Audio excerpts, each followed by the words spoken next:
Hey, welcome back to Maxwell Leadership Podcast. This is the podcast that adds value to leaders who multiply value to others. Hey, if you're new to us, thank you. Leave us a comment today. Let us know how well we're doing. By the way, if you don't know, we're over on YouTube and you can see us live on YouTube. And that's important today because those of you that have been listening, back in the studio with me today, live, is John Maxwell. And there's a lot of reasons John's here. One big reason is because he's passionate about adding value to you so that you'll multiply value to others. Our tagline in our podcast comes straight from John's life purpose. And so, John, I'm so thankful that you're here. I'll talk a little bit more about what we're going to do in a minute. But truly, I pause just for a minute and say, hey, week 3 in a row, I'm kind of liking this, you being in the studio live with us today. Yeah, I'm having fun too. It's good to be with you. Of course, it's always good to be with you. But you know, Mark, everywhere I travel, everywhere, people talk about the podcast. You've done such a great job leading it and fleshing out the leadership principles for people to apply to their life. They look at this leadership podcast as two things they say. They look at it as very practical. In other words, when they hear the leadership principles I teach and then you flesh them out for how to put them and make them really work in their life, it's a practical one. And then I think they also just feel the family friendship idea. I think when they come into the podcast, they just know that they're safe and that we care for them and that we greatly value them. And we're just really here to make a difference in their life. And I think they get that, friendship family feel with the podcast. And you've done a great job. So anyway, finally, I get to be on it with you. Thank you. Well, I'm glad. Seriously, thank you. Hey, we are in a 4-part series right now. If you've not heard week 1 and week 2, please go back within the next couple of days and listen to that. We'll put all the access points in the show notes. But we're here because we want to equip you and mobilize you with a very important message for today's time. Leadership has made John Maxwell leadership sad over the last 4 or 5 years. And so he's written a rebuttal, a response, if you will, to this concept of leadership gone bad, leadership done wrong. And the response for you YouTube viewers, I'm holding in my hands today, the response. It's a book, a new book. It's coming out now. John, we're days away from the pub date. Yes. Good. And that book is High Road Leadership, bringing people together in a world that divides. Now, we're 2 weeks in. I need to go ahead and remind you, you can go right now to highroadleadershipbook.com. We've got specials there for you. We've got some experiences that are coming up that you're going to get to see John talk about high road leadership, and there's some free resources there. But if you've watched or listened to week 1 and week 2, you know we're on a path of equipping you with this concept of high road leadership. And so, John, today I want to dig right into one of the chapters you wrote is to do the right things for the right reasons. And my question for you, you deal a lot with motives here. Why do motives matter? Well, I love the question. The motives matter, Mark, because people matter. That's why. What do leaders do? Leaders lead people. So the question is, why do we lead them? Do I lead you to add value to you and be a plus in your life? Or do I lead you for you to add value to me and be a plus in my life? I mean, who's going to give and who's going to receive? Well, the motives are going to determine that. As you know, I have a teaching called the Leadership Advantage. The Leadership Advantage just simply says that leaders see more than others and they see before others.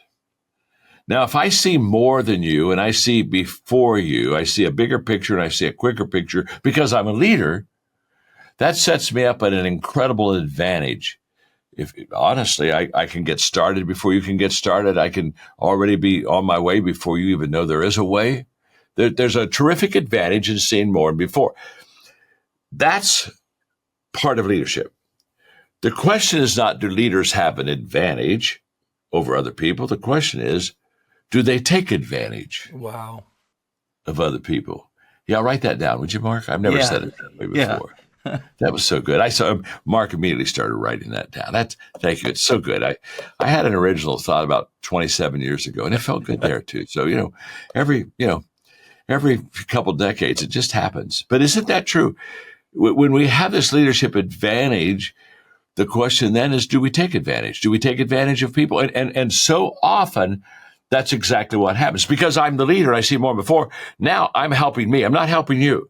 And I'm adding value to me, and I'm not adding value to you. That more and before just sets us apart. I remember so well, several years ago, I was in Kiev, Ukraine. And I was getting ready to speak to 15,000 people, a large leadership conference. And my translator was in the green room with me. And about 5 minutes before I went out, he said, John, I've read a lot of your books. He said, I'm very excited to be here with you on stage and interpret. But he said, I just want to say to you that you talk about how leaders add value to other people. And he said, you're very consistent in that message that leaders add value to people. He said, you're going to go out and talk to 15,000 people that if you tell them that, they're not going to understand you. In fact, you're not going to understand you. You're going to lose credibility with them because they've been under leadership that hasn't added value to them for decades now. They've been under leadership that has manipulated them, lied to them, taken advantage of them. The government won, the people lost.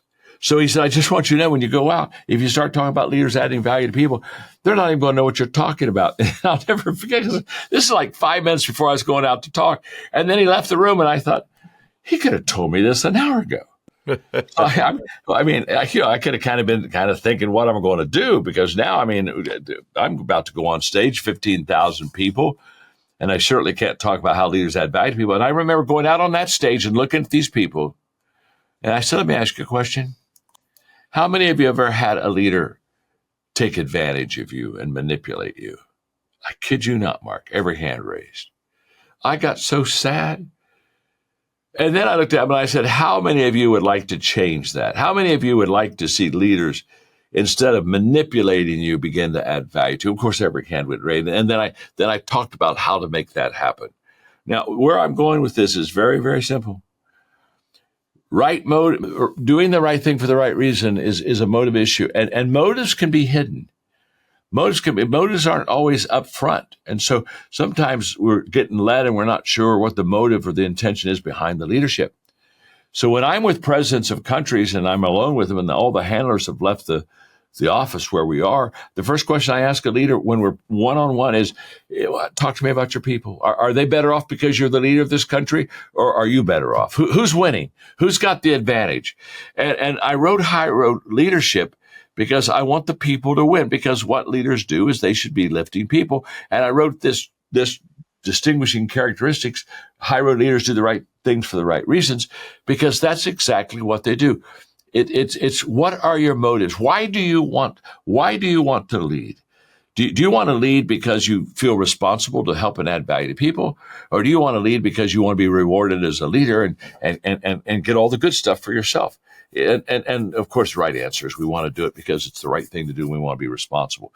So I have a whole chapter. I love this chapter about motives and the difference between motivation and manipulation, because it's a very thin line. It's a very thin line, Mark. In fact, it's possible to start off with the right motive and then begin to have some personal gain out of it.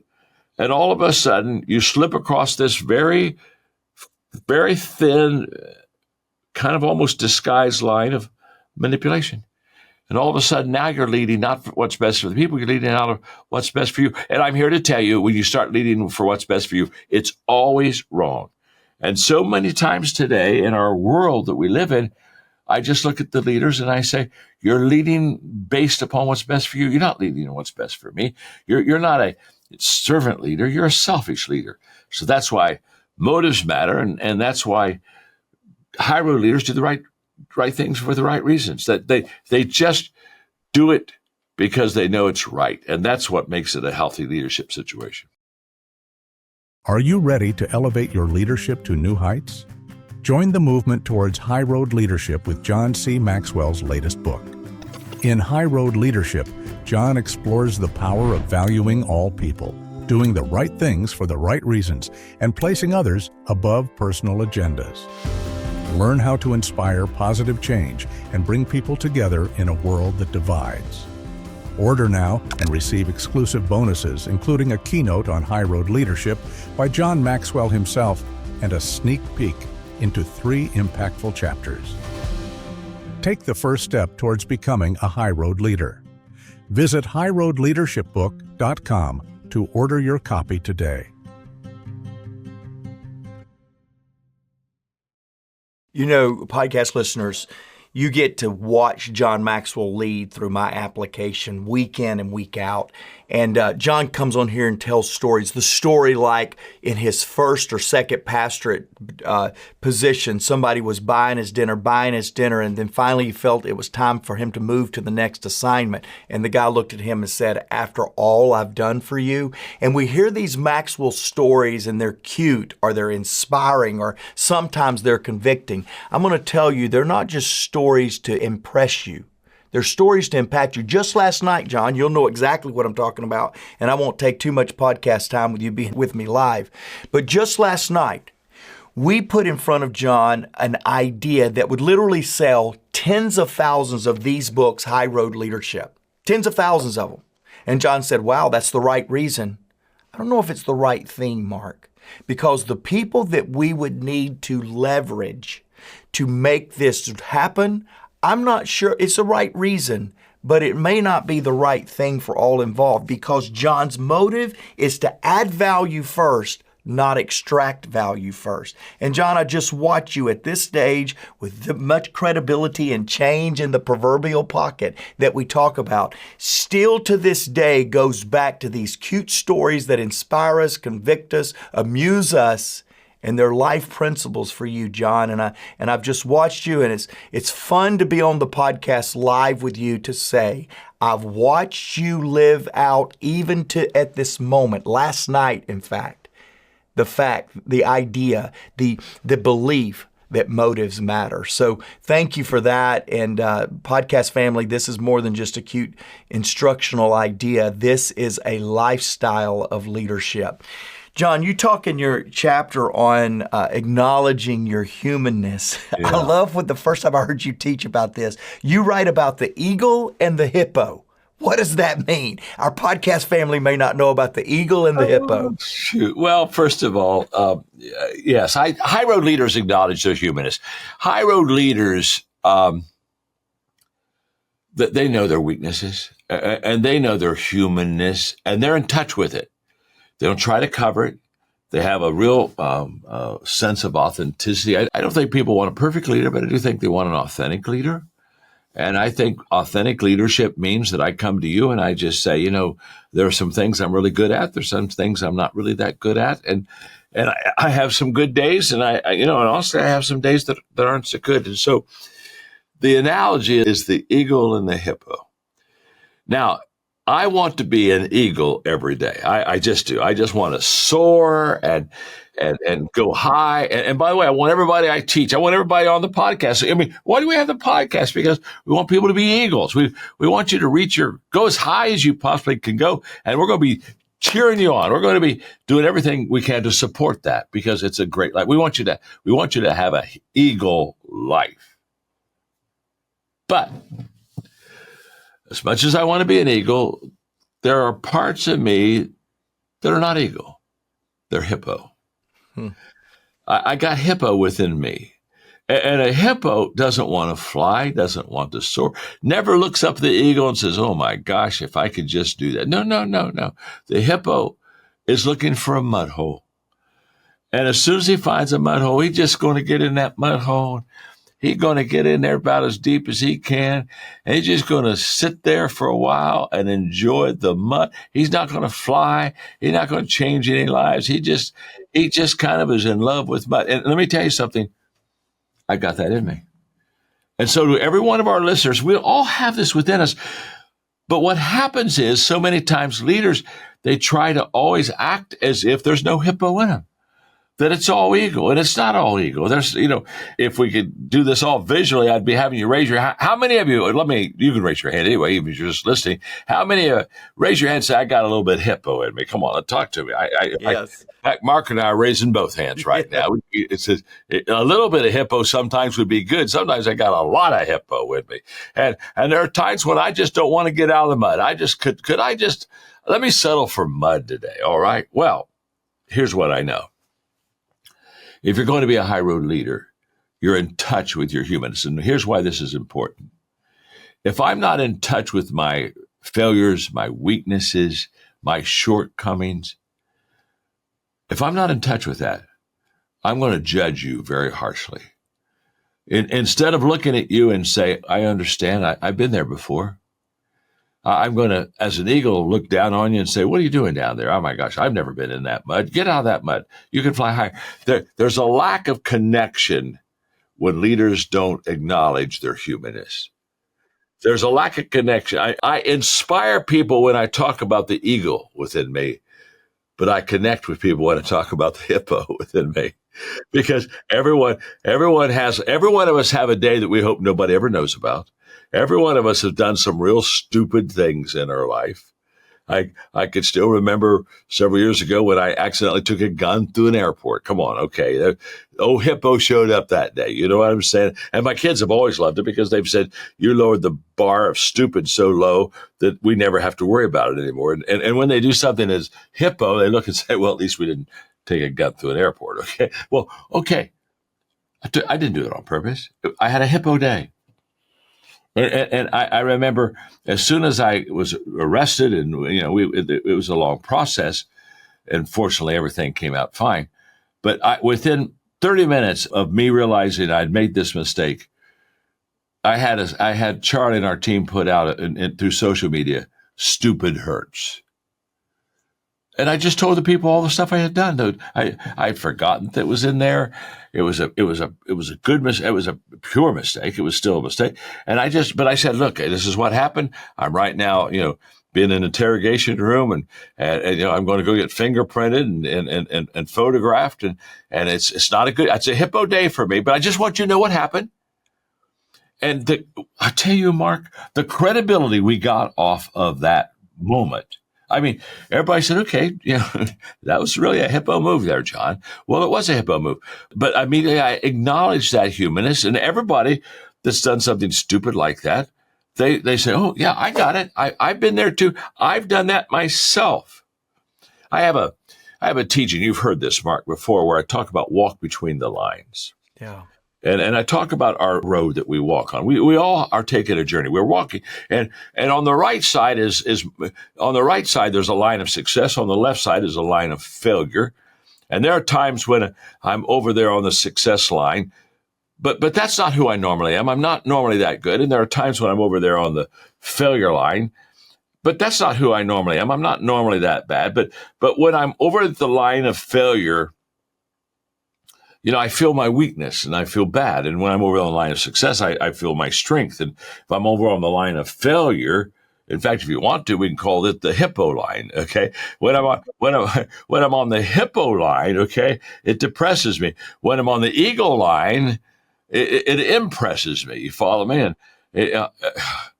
when I'm over doing hippo stuff, I say, "Oh God, I gotta get this over as quick as I can." When I'm over on the eagle line, I'm saying, "I want this to, last forever." And hey, hippo line, I want anybody to see me. The eagle line, I want everybody to see me. It's because one's me at my worst, one's me at my best. Now, let me just say this: acknowledging your humanness is just, you just say to yourself very simply, I'm not as good as people think I am when I'm over there on the eagle line, and I'm not as bad as people think I am when I'm over there doing hippo stuff.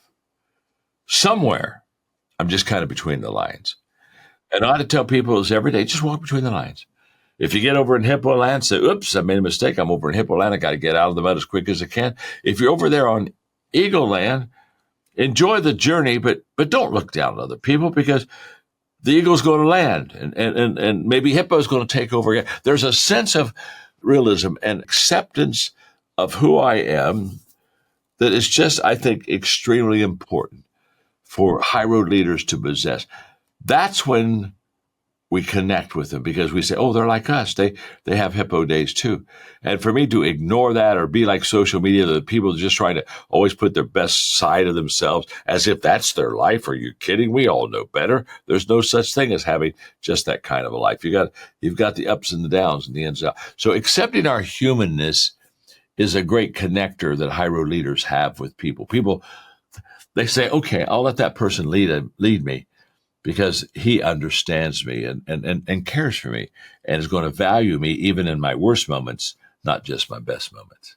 You know, John, just an incredible job on acknowledging and accepting humanness that you've lived out. There's three things that I've heard you teach. And if there's more to comment on this acknowledging your humanness, I think it's such a big thing because I've watched it no matter your success level, and certainly after 24 years with you, the success that we're experiencing now is a 10x, a 20x, a 50x multiple of what it was even 24 years ago when I joined. But there's three things that I've picked up on you in this acknowledging and accepting humanness that you truly live out. One is be comfortable in your own skin. Yeah. Podcast family, you know, when I get asked all the time, I've said this multiple times on the podcast, one of my favorite things about John is he never takes himself too seriously. He's comfortable in his own skin. The second thing, John, I've watched you over and over and over and over do is to shrink the success gap. You make sure that people don't put you on a pedestal that you have to stay. And leaders, I'm just going to tell you, sometimes you've lost effectiveness because you've started reading your own press clippings rather than staying accessible to your people. You've got to stay accessible. And John, you've stayed accessible to your team no matter what. The other thing is I love when people try to talk about their success a little too much. You come in and you do talks like you did that one time on flops, fumbles, and failures. And you just come in and said, I got to disrupt the whole conference because this has been too much success for me. I just want to talk about failures. And you've just done that in books. You've done that. And so before I move you to another chapter I want to discuss today, anything else you would say kind of about how you have accepted humanness and something that we can do a little bit better to accept our humanness? Well, the thing I say to people all the time is you have to get over yourself. You just really do. And by the way, let me just say this because you said nice things. Thank you, Mark. In the beginning, it was about me. In the beginning, you wouldn't have liked me near as much as a leader as you like me now. It's about, I've got to get my thought in there, and I've got to make sure they know that I made that decision, and I got to make sure that everybody knows that I'm leading well, and so I got to position myself, and I got to make sure that they know that it was me that did it. And I started off as a young leader who I desperately wanted the approval of people, and I wanted them to think that I was a good leader. And so when we talk about high road leadership, I'm so glad we're on this subject. First of all, I do travel high road, but I take exits sometimes. I'm not a perpetual high road leader. There's times when, sadly, I take an exit and I go down to that middle road. And I kind of play the, tit for tat type of game. And what have you done for me in that whole process?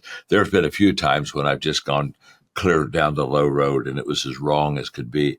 And I feel very bad. I wish that I could say that my behavior was always high road leadership, but there are times when it's not high road leadership. I was telling somebody the other day when I lived in Atlanta, when the traffic was terrible. Of course, I'm a fast driver anyway. I'm a reckless driver. I'm a risky driver. And by the way, I don't like lines. And so I'm going to cut in and do things I shouldn't do. And I'm down in Atlanta downtown with the traffic just packed. Some guy's just mad at me because I cut in front of him. So he pulls up beside me and I look over and he is mad. And he raises his hand and then raises his finger. And then he says to me, he shows me I'm number one. And I'm saying, oh my gosh, how does he know? Does he recognize? He must recognize me. He's showing me, in fact, emphatically that I'm number one. He just wants to make sure that I know that he thinks I'm number one. And sometimes, Mark, I'm so moved by the fact that he thinks I'm number one that I think, oh, I can't take all this credit myself. And I raised my hand and I raised my finger and I said, no, you're number one. You're number one. You're number one. Now, what I'm wanting to podcast people to know is I've done number one. Okay. And the reason you got to know this is because I'm very uncomfortable when people do put me on a pedestal. I'm very uncomfortable when people think I'm better than I really am. And by the way, when you're 77, you don't want to be on a pedestal. If you fall off, you'll die. You know what I'm saying? That falling is terrible for old people. So you don't want that. You get rid of that pedestal. But the point of it, I'm very comfortable if people accept me as I am. I walk down the middle of the road most of the time. I'm not on the right side or the left side. I'm down the middle.